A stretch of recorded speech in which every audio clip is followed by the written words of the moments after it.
Não são pedras, são aerolitos.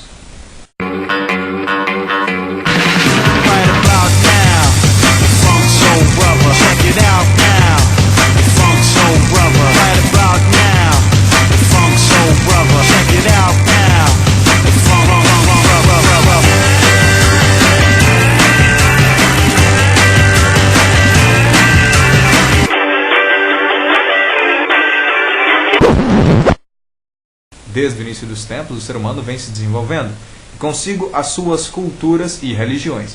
É claro que, quando se passa a analisar que as religiões dos seres humanos seriam parte primal de sua, como diria, existência, nós podemos chegar a caminhos distintos. O tema da semana é: seriam os deuses astronautas?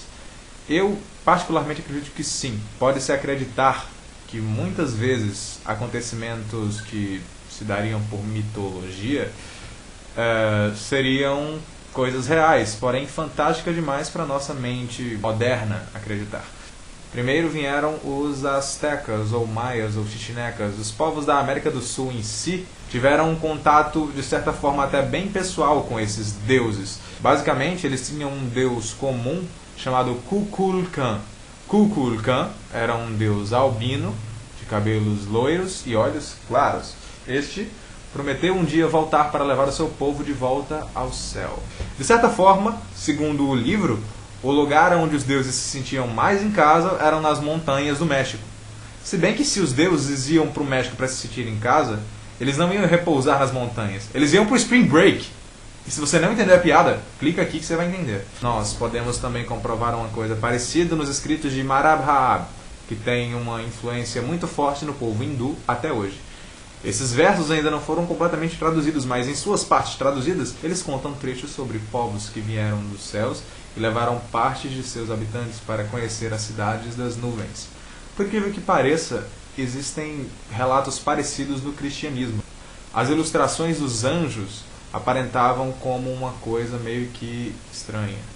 Os seres celestiais, para o cristianismo, tinham uma influência parecida com a de outros animais. Inclusive, mostram uma passagem da Bíblia com que 4 criaturas celestiais se aproximavam da Terra e eles tinham cabeça de leão, águia e touro.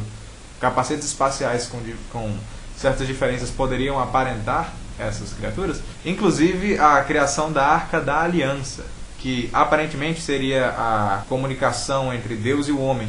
Segundo estudantes de uma universidade que recriaram toda a parada de seguido, ela era descrita na Bíblia, feita de madeira de lei, revestida com ouro e com uma tampa. A parada parecia mais ou menos com um radioreceptor AM, que é uma coisa até fácil de se montar. Então, já que Deus se comunicava com o seu povo escolhido através da Arca da Aliança, quem sabe isso não seria um rádio e eles estariam dando umas lições de boa moral pra gente. Existem também desenhos rupestres dos seres humanos, quando ainda não eram desenvolvidos o suficiente, desenhavam com precisão bois, vacas, antílopes, búfalos, qualquer animal que eles caçavam. Porém, há uns outros desenhos sem muitos detalhes, e estes mostram roupas basicamente características com os dos astronautas de hoje. Teríamos sido nós visitados por esses seres antigamente? Por que eles não vêm hoje? Quem viu Star Trek ou conhece pelo menos um pouco de diplomacia, conhece a lei da não interferência. Talvez eles não estejam vindo aqui hoje em dia porque a sociedade talvez já esteja um pouco evoluída demais para que eles pudessem dar pitacos. Acho que talvez eles vieram orientar os nossos habitantes primitivos sobre direitos, leis básicas, matemática, filosofia, e com isso eles esperaram que a sociedade evoluísse o suficiente. Mas eu acredito firmemente que existem outros seres inteligentes no universo. Pensem vocês no cálculo de Carl Sagan. Imaginem vocês que a cada 1000 estrelas do nosso sistema solar, 100 tenham planetas em volta. E que de 10 desses 100 haja oxigênio ou hidrogênio em um desses planetas. E que de um entre esses 10 tenha condições climáticas similares para a criação da vida. Se você levar esse cálculo para frente, você ainda tem mais ou menos alguns milhões de tipos de sociedades imagináveis. Partindo desse preceito, torna-se quase impossível ignorar a existência de outros seres inteligentes na nossa galáxia e quiçá no resto do universo. É claro que nós fomos visitados e temos influência deles.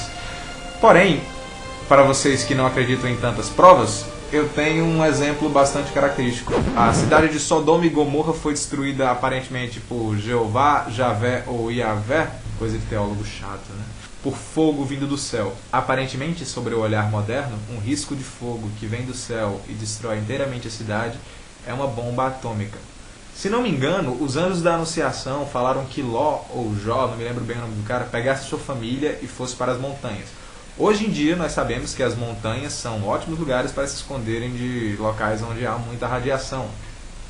Se Sodoma e Gomorra viraram cinzas, de acordo com o relato bíblico, a gente pode levar em consideração o que aconteceu com Hiroshima.